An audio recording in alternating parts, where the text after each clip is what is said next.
이 더운 무더위에 사랑하는 여러분 건강하게 잘 지내고 계시죠? 예, 얼굴이 환하시고 마음이 굉장히 밝아 보이시는 것 같아서 너무나 참 감사하고 귀하다 생각이 됩니다. 예, 이 무더운 여위, 무더운 뜨거운 이 여름의 한가운데서 우리가 막 이글이글 불타는 것 같은, 익어버릴 것 같은 그런 시간들을 지난주에 보냈는데 어제는 그래도 약간 좀 선선했던 것 같습니다. 예, 입추라는 절기가 참 옛날에 붙여진 이런 이름들이 참 되게 무섭구나. 때가 되면 돌아가는구나 이런 생각이 들었습니다. 자, 이 무더위보다 사실 더 어려운 시기를 지냈던 사람이 이 예레미야라는 인물입니다. 예레미야는 이스라엘이 이사야 선지자는 이스라엘이 망할 거다 이렇게 예언을 한 사람이라면 예레미야는 곧 망할 거다 하면서 망하는 현장, 그 현장을 고스란히 살았던 사람이 예레미야입니다. 예루살렘이 멸망하던 시기에 살았던 선지자가 두 사람이 있는데 한 사람은 예레미야고 한 사람은 에스겔입니다. 에스겔은 포로로 잡혀가서 바벨론 땅에 있을 때에 예루살렘이 망했고요. 예레미야는 그 현장 한가운데 있었습니다. 요세푸스라는 사람이 쓴 유대사가 있습니다. 기록에 보면 이 예루살렘이 망할 때에 그 절기에 맞춰서 예루살렘에 올라와 있었던 많은 이스라엘 백성들이 있었는데 성문이 닫히고 그 성을 에워싼 거죠. 에워싼 이 상황 속에 바깥으로 나갈 방법도 없고 예루살렘이 산 위에 있는 성이기 때문에 어디 나갈 군형이 없는 이런 상황 속에 이제 갇혀있는 이 전쟁통에 죽은 사람이 100만 명 정도로 추산을 합니다. 예레미야의, 요세푸스의 기록입니다. 100만 명 정도. 그럼 100만 명이라는 숫자는 어마어마한 숫자입니다. 저는 여의도 순복음교회를 안 다녀봐서 여의도 순복음교회가 한번 예배를 끝나고 나올 때 제일 많이 나올 때 얼마나 나왔는지를 얼마나 나왔나요? 혹시 아시는 분 계신가요? 많이 나왔네요. 얼굴 표정을 보니까 이제 많이 나갔다 이렇게 돼 있고. 제가 아는 거는 제가 이제 사랑의 교회에 이제 있었을 때 제일 많이 사랑의 교회 출석 수가 제일 높았을 때에 이제 부교육자 생활을 했는데 그때는 한번 예배 마친 8,000명 정도가 나왔었습니다.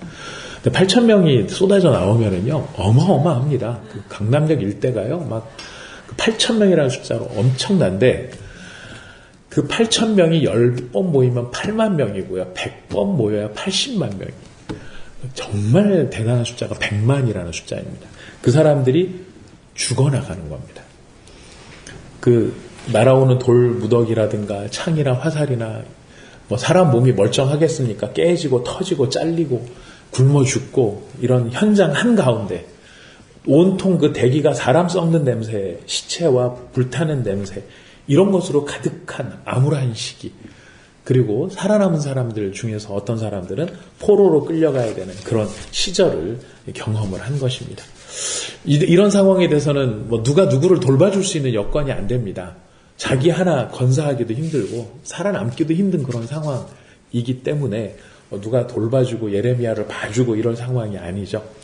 예레미야는 이 험난한 참혹한 정말 이 참혹한 현장 한가운데 오직 자기에게 말씀을 주시는 하나님만을 의지하면서 살아갈 수밖에 없었던 것이죠. 근데 이 처참한 상황에서 놀랍게도 여러분 예레미야를 읽어보시면 알겠지만 전체적으로는 다 눈물이에요. 예레미야가 눈물의 선지자라고 별명이 붙어있지 않습니까? 참혹하고 비참한 상황이지만 놀랍게도 이 예레미야의 한가운데 30장부터 33장까지는 회복의 메시지를 담고 있습니다. 그리고 예레미야의 중간 부분에 하나님께서 회복에 대한 이야기를 주시는데 그 중에서도 우리가 읽은 31장의 말씀이 절정이라고 볼 수 있습니다. 그래서 이때가 이제 새 언약을 이야기를 하시는데 이 새 언약은 사실은 굉장히 놀라운 전환을 이루어요. 그 전까지는 돌판에 새겨진 외적인 율법이었다면 이 새 언약의 시대에 들어오면 마음판에 하나님께서 말씀을 주시겠다라고 약속을 하신 거고요. 그 전까지는 이스라엘 민족이라고 하는 민족 단위의 언약이었다면 이 새 언약으로 말미암아서는 한 사람 한 사람 개인을 하나님이 대해 주시겠다라고 약속을 하십니다.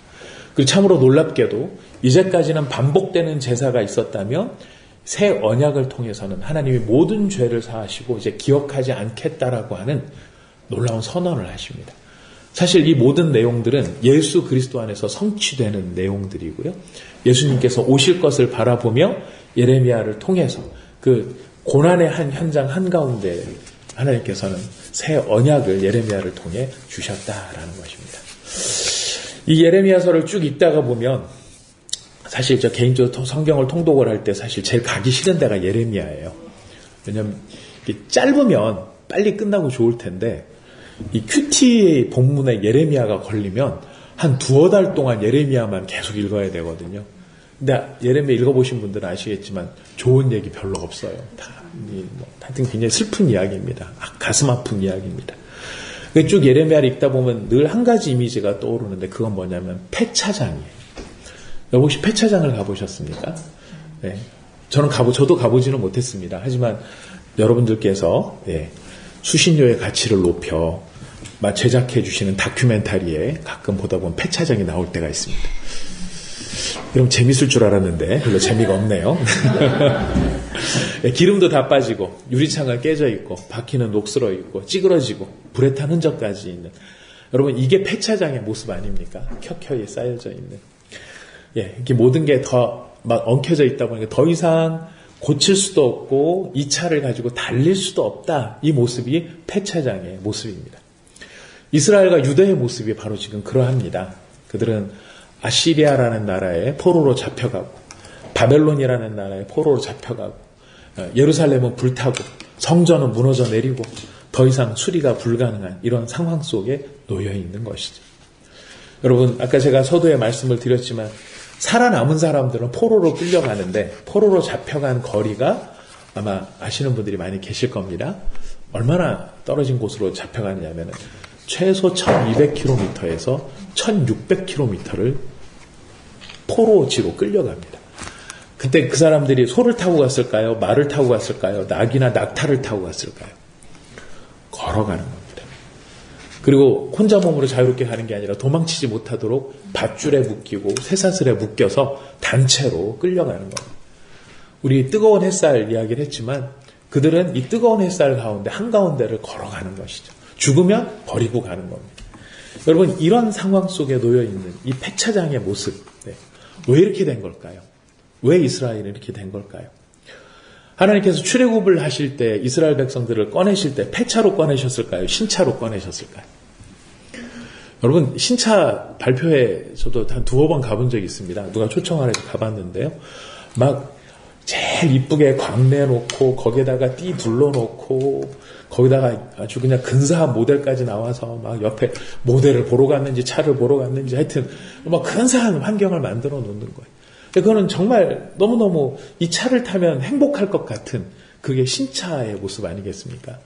새 차 딱 열었을 때 새 차 냄새가 확 풍기고 비닐 뜯을 때 그 짜릿한 기분. 출애굽할 때 이스라엘 백성들이 이렇게 신차처럼 뽑혀 나왔는데 이스라엘 백성들이 광야를 지나며 가나안 땅에서 살 때에 사사시대에 열왕의 시대에 그들은 자기 멋대로 살았습니다. 그걸 죄라고 말합니다.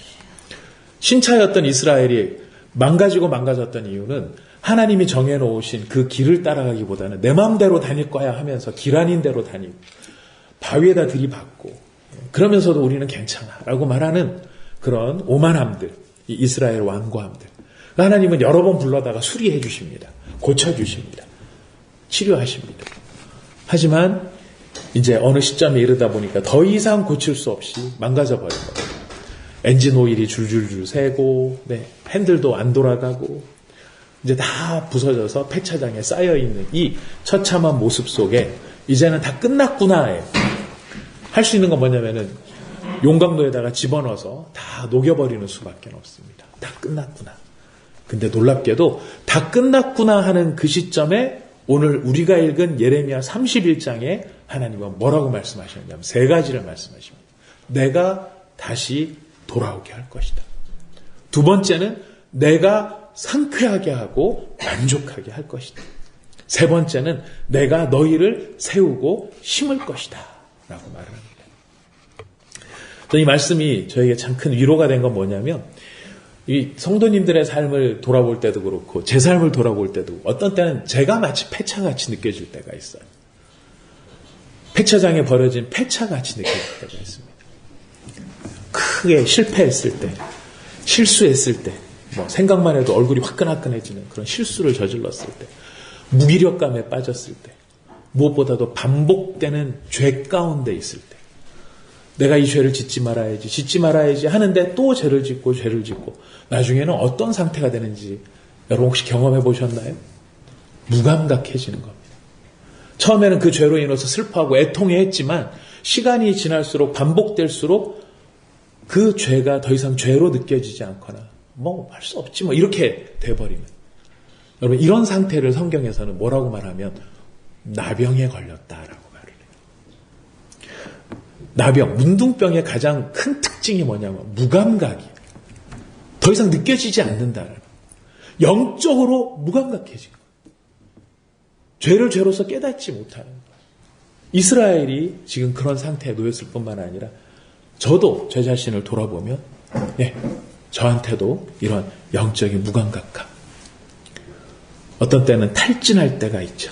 어떤 때는 누군가가 나에게 던진 깊은 칼과 같은 말들이 내게는 트라우마가 돼서 그 말 때문에, 그 모습 때문에, 그 눈빛 때문에 내 마음이 완전히 망가져서 의욕도 없어지고 하나님을 불러도 하나님조차도 이런 상황에서는 아무것도 못하실 것 같은 그런 무기력한 가운데 빠질 때가 있는 것이죠. 그럴 때 느끼는 제 자신의 모습이 바로 이런 폐차장에 들어간 폐차의 모습과 같다. 그런 저에게 위로가 됐던 말씀이고 소망을 주셨던 말씀이 바로 31장의 말씀. 내가 다시 너희를 돌아오게 하겠다. 내가 목마른 자를 내가 상쾌하게 하고 슬픈 자에게 만족을 주겠다. 내가 깨어나서 너희를 다시 세우고 심겠다.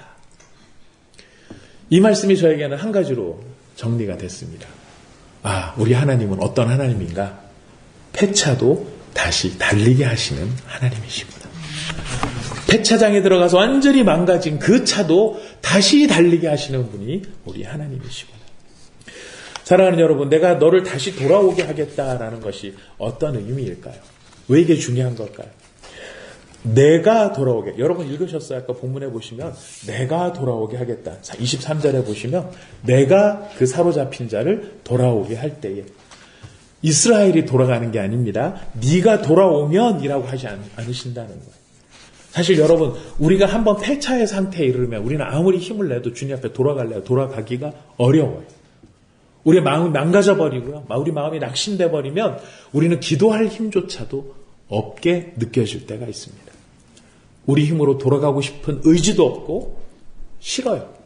저희 교회 집사님 한 분이 군인이 계신데 저한테 한 3년간 계속해서 기도 제목을 주셨어요. 목사님, 이제 진급을 해야 되는데 진급을 하셔서 저희 부대 오셔가지고 취임 예배 때 기도해 주셔야 되는데 막 기도 부탁을 하셨어요. 근데 그분 근무하시는 부대에 그분이 장으로 있었던 부대에 사고가 난 거죠. 그래서 다음번 그 진급에 이제 이분이 안 됐어요. 일체 진급에 안 됐어요. 지금까지도 마음이 안 풀어지고 계세요. 제가 문자를 드렸을 때 목사님 문자 더 이상 넣지 말아주세요. 이제 이 답이 오고 교회는 나오세요. 아내가 교회를 나오기 때문에 교회를 나오세요. 악수하면은 외면하고 가세요. 마음이 너무 상하신 거죠. 한 1, 2년 지났거든요. 지금 겨우 악수를 하세요. 악수를 하는데 예배는 안 들어오세요. 로비에 앉아 계세요. 마음이 그렇게 힘든 거죠. 이해가 돼요. 이해가 돼요. 어떻게 그럴 수가? 아니요. 그럴 수 있습니다. 사람 그럴 수 있습니다. 그 마음이 폐차와 같이 느껴졌을 때. 근데 제가 바라보는 건 뭐냐면 저 사람은 돌아올 수 있는 힘이 없지만 하나님은 저 사람을 돌아오게 하실 수 있다. 하나님은 저 사람의 마음을 고치실 수 있다. 지금 하나님께서 내가 하겠다라고 이야기를 하십니다. 내가 하겠다. 두 번째로 내가 너를 상쾌하게 하고 만족하게 하겠다. 25절 말씀이죠. 25절에 보면 이는 내가 그 피곤한 심령을 상쾌하게 하며 모든 연약한 심령을 만족하게 하였음이라 하시기로. 성경에 상쾌라는 단어가 있습니다. 들어는 보셨나요? 유쾌, 상쾌, 통쾌 이런 무슨 광고에 나왔던 이야기. 하나님의 마음을 상쾌하게 하신다. 상쾌라는 히브리 말의 어원은 라와라고 하는 말인데 이게 무슨 뜻이냐면 흠뻑 적시다라는 뜻이에요. 여러분 그 식물을 키우다 보면은 이 식물한테 물을 줄 때 어떤 식물들은 보면은 물을 이렇게 주는데 다 흘려 보내는 애들이 있더라고요. 그 막 물이 이렇게 뿌리로 가야 되는데 막 바깥으로 다 가는 애들이 있어요. 그러니까 그런 애들은 그 싱크대에 놓고 아예 물을 틀어놓고 한 10분간 물을 주더라고요. 그 난 같은 경우에 그런 경우를 좀 본 것 같습니다. 흠뻑 젖는 거죠. 흠뻑 적시는. 상쾌함이라는 말은 하나님께서 그 마음에 흠뻑 젖어서 그 아주 뿌리까지 완전히 적시는 것을 상쾌하다, 만족하다라는 말을 쓰시는 겁니다.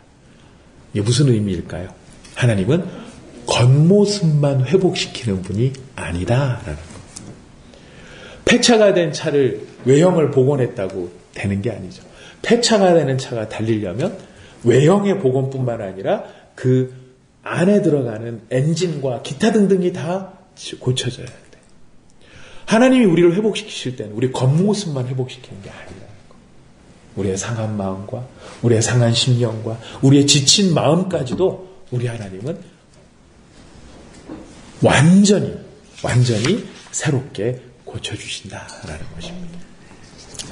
제가 지난 한 8월달, 7, 8월달 동안 저희 이제 교회 수련회가 있어가지고 아이들이 이제 여기도 가고 저기도 가고 가요. 그래서 이제 수련회 방문하러 가는데 한 팀은 저기 충남 금산에 중부대학교에 연합 집회가 있어서 이제 거기에 우리 중고등부가 갔어요.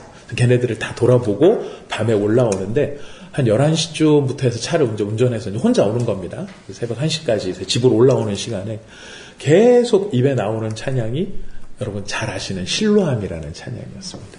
여러분 잘 아시죠? 예. 어두운 밤에 캄캄한 밤에 새벽을 찾아 떠난다. 종이 울리고 닭이 울어도 내 눈에는 오직 밤이었어. 제가 대학교 다닐 때 대학교 3학년 때 처음 불렀던 찬양인데 저희 아들이 군대 가서 이 찬양을 열심히 부르고 왔다고 하더라고요. 눈물 흘리면서 군대식 찬양이에요. 그래서 이게 실로암 부르면 다 이것만 생각이 나요. 어두운 밤에 캄캄. 근데 여러분 가사를 잘 음미해 보면 사실 이게 굉장히 참 마음에 깊은 갈등을 갖고 있는 상황이에요. 종은 울리고 닭은 울어요. 근데 나는 어두워요. 종이 울리고 새벽종이 울리고 새벽닭이 울리면 내 눈에도 뭔가 밝은 빛이 보여야 되는데 종이 울리고 닭이 울어도 내 눈에는 오직 밤이었어. 이게 폐차장의 모습 아닙니까? 폐차된 모습이 아닙니까? 그런데 이 실로암에 어떻게 끝납니까? 어떻게 진행이 됩니까? 주님 눈 속에 새벽의 여명이 있다는 것을 이 사람이 주님을 바라보면서 발견하게 됩니다. 내 눈에는 온통 밤인데 주님을 바라보면서 새벽의 여명을 발견하는 그 회복의 찬양. 주님께서 내가 너를 상쾌하게 하며 만족하게 할 것이다. 상쾌하게 하고 만족하게 할 것이다. 배차같지만 다시 달리게 하시는 하나님. 그 하나님께서 세 번째로 주시는 약속이 무엇입니까? 내가 깨어서 너를 세우고 심을 것이다. 28절이죠. 내가 너를 세우고 심을 것이다. 여러분, 세우고 심는다라고 하는 말은 무슨 뜻일까요? 너를 일회용으로 잠깐 반짝 좋게 할 것이 아니다. 심는다라고 하는 말은요, 지속 가능하다라는 뜻이에요. 사과를 심을 때 그냥 사과 나무 심었다라는 것으로 끝이 납니까? 심으면 뭘 기대하죠? 열매를 기대하는 거예요. 열매 한 번 맺는 걸로 끝납니까? 아니요. 지속적으로 그 열매가 맺어질 것을 기대하는 것이 사과나무를 심는 사람의 마음인 것이. 하나님이 이스라엘에게 말씀하신 내가 너를 심겠다. 그러니까 나무가 심겼구나로 끝나는 게 너희로부터 거두어질 열매를 내가 기대하고 그 열매가 한 번으로 끝나는 게 아니라 지속적으로 열매 맺는 그런 모습으로 내가 만들겠다라는 것입니다.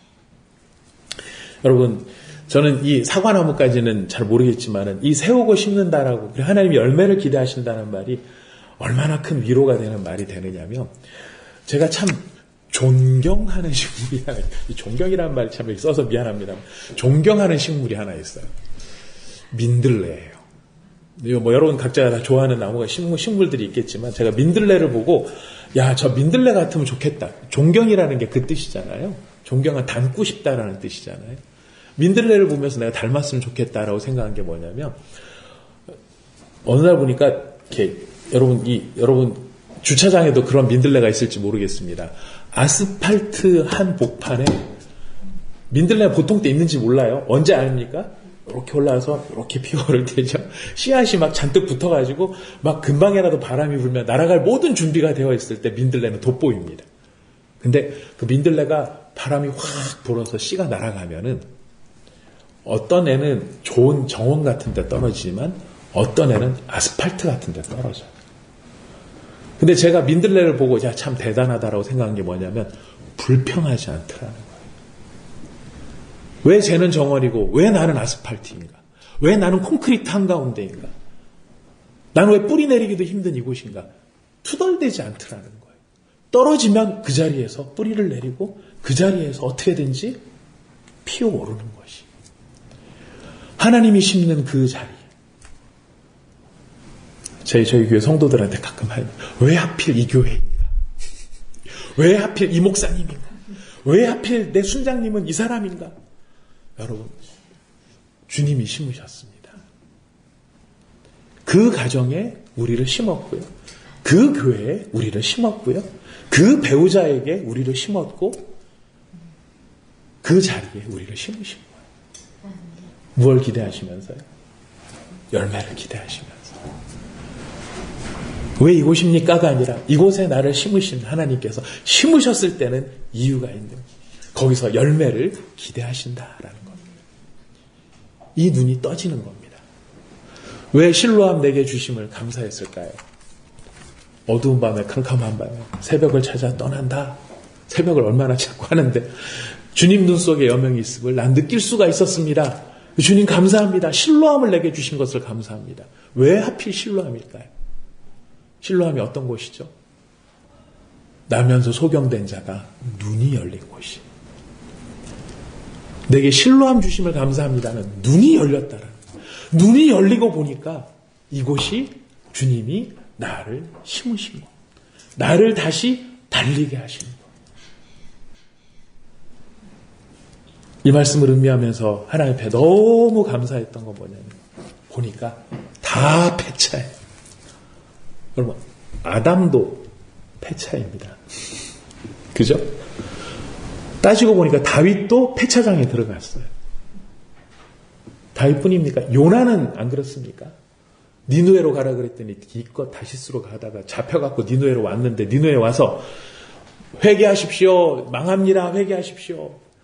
그래놓고 뭐를 합니까? 홀딱 회개해버리니까 니누에가 회개해버리니까 그게 기분 나빠서 밖에 나가서 텐트 치고 기다리죠. 뭘 기다립니까? 니누에 망하기를 기다리고 있는 거예요. 이렇게까지 하나님의 마음을 모르는 게 요나예요. 폐차도 이런 폐차가 없는 거예요. 근데 하나님이 이 요나를 위해서 벌레도 준비하시고 광풍도 준비하시고 막 요나가 막 화를 내니까 하나님이 뭐라고 말씀하십니까? 야, 네가 심었냐? 네가 준비한 게 뭐가 있냐? 아무것도 한 게 없지 않냐? 근데 너 그거 지금 아끼고 있지 않냐? 너 내 마음 모르겠냐? 하나님이 요나라는 폐차도 다시 달리게 하세요. 베드로도 폐차더라고요. 바울도 폐차더라고요. 하지만 그들이 폐차가 됐다라는 것이 중요한 게 아니라 진짜 중요한 게 뭡니까? 그 폐차도 다시 달리게 하실 수 있는 분이 하나님이시더라. 우리의 믿음은 바로 거기에 있는 거예요. 내가 얼마나 단단히 결심하고 우리가 얼마나 새롭게 할 것인가. 여러분, 사람 결심해도요 크게 달라지는 게 없어요. 도박하는 사람들 여러분 보시지 않았습니까? 이것 잘라내고 요것 잘라내고 요것저것 다 잘라내고 나중에 뭐 잘라내냐면 발가락까지 다 잘라내도 뭐를 합니까? 입으로 화토를 치는 게 중독에 걸린 사람이죠. 사람의 모습이야. 이게 사람의 모습이야. 그 사람을 누가 변화시킬 수 있습니까? 하나님이. 예수 그리스도가. 우리의 믿음이 헛되지 아니함은 우리가 누구를 믿기 때문입니까? 예수를 믿기 때문입니다. 내가 결심을 단단히 해서, 내가 각오를 단단히 해서가 아닙니다. 기억하십시오. 우리를 새롭게 하시는 분은 우리를 찾아오셔서 우리를 달리게 하실 예수 그리스도인 것입니다. 이것이 복음입니다. 사랑하는 여러분, 말씀을 정리합니다. 오늘 이 예레미야를 통해 나타난 이스라엘의 모습은요, 이스라엘의 이야기가 아니고 우리의 이야기고 저희의 이야기입니다. 근데 여러분, 바로 그런 우리를 향해 주님 말씀하십니다. 내가 너를 돌아오게 하리라. 내가 너를 상쾌하게 하리라. 내가 너를 만족하게 하리라. 내가 다시 너를 심으리라. 사랑하는 여러분, 묻겠습니다. 우리 주님과 함께 같이 달릴 준비가 되어 있으십니까? 네. 다시 달릴 준비가 되어 있으십니까? 네. 이 시간에 같이 기도하도록 합시다. 우리 폐차도 다시 달리게 하시는 주님께서 나도, 우리 가정도, 우리 교회도, 우리 신우회도 주님이 운전자가 되어주셔서 주님이 다시 그 설계도를 가지시고 깨어지고 부서진 우리의 부품들을 모으시고 우리의 모습들을 모으셔서 다시 달릴 수 있는 멋진 차로 우리를 만들어주시고 내가 너를 운전하겠다. 가장 좋은 곳으로 너를 데려가겠다. 이 세상이 맺을 수 없는 그런 아름다운 하늘의 열매를 맺는 그런 삶으로 살아가게 하겠다. 우리 주님의 약속입니다. 우리 주님께 우리 자신을 내어드리고 맡겨드리며 주님 다시 달리게 하여 주시옵소서. 우리 시간 함께 같이 기도하도록 하겠습니다. 하나님 아버지, 참으로 감사합니다. 오늘 저희들 신우회로 모여서 우리 하나님 아버지 앞에 이렇게 우리 하나님의 약속의 말씀을 붙잡으며 소망을 가지고 기도하게 하심을 감사드립니다. 하나님 아버지, 우리 주님은 지금도 살아계시고 지금도 나의 삶에 개입하시고 역사하시며 하나님의 교회와 하나님의 성도들과 아버지 하나님, 하나님의 가정들을 우리 하나님께서 다시 고치시고 다시 새롭게 하시며 아버지 하나님 다시 달리게 하실 수 있는 능력의 하나님인 것을 오늘 우리에게 말씀하여 주셨습니다. 우리는 결심하지만 아버지 하나님, 우리의 결심을 가지고 우리는 변화시킬 수 없습니다. 우리를 새롭게 하실 분은 예수 그리스도입니다. 오늘 바로 이 약속의 말씀으로 아버지 우리 신우회 가운데 선포하게 하셨사오니 아버지 우리 사랑하는 형제자매들의 마음과 영혼 속에 주님을 향한 소망과 기대가 일어나게 하여 주시고 아버지 하나님, 나를 다시 달리게 하실 하나님, 나의 가정을 다시 달리게 하실 하나님, 우리 교회를 다시 달리게 하실 하나님을 믿고 우리 하나님 앞에 나아가 아버지 주님 앞에 소망을 아버지 고백하며 기도하는 저희들, 아버지 하나님 다시 주님 앞에 기대하는 저희들이 되게 하여 주시옵소서. 주님의 일을 기대합니다. 주님의 행하실 일을 기대합니다. 하나님 아버지 감사합니다. 주께서 불타오르는 예루살렘 성 한가운데에서 예레미야를 통하여 선포하게 하셨습니다. 내가 다시 너희들을 돌아오게 할 것이다. 무너져 내리는 성전 한가운데서 주님이 말씀하셨습니다. 내가 너희를 상쾌하게 하고 만족하게 하리라. 끌려가는 이스라엘 백성들, 그 좌절의 마음만 가득한 그 상황 속에서 주님이 선포하게 하셨습니다. 내가 다시 너희를 세울 것이다. 다시 너희를 심을 것이다. 주님, 폐차와도 같은 우리들의 모습이지만 주님의 약속의 말씀은 전능하시기에 하나님, 우리를 다시 일으켜 세우시고 다시 달리게 하시고 하나님이 운전자가 되어주셔서 하나님이 도달하시고자 하시는 목적지로 우리를 인도하시는 줄 믿습니다. 아버지, 우리 사랑하는 형제자매들의 마음속에 예수 그리스도를 향한 이런 믿음이 회복되게 하여 주옵시고 우리에게는, 우리 눈에는 캄캄한 새벽일지 몰라도 주님의 눈 속에 있는 새벽을 바라보며 다시 일어나는 저희들이 되게 하여 주시옵소서.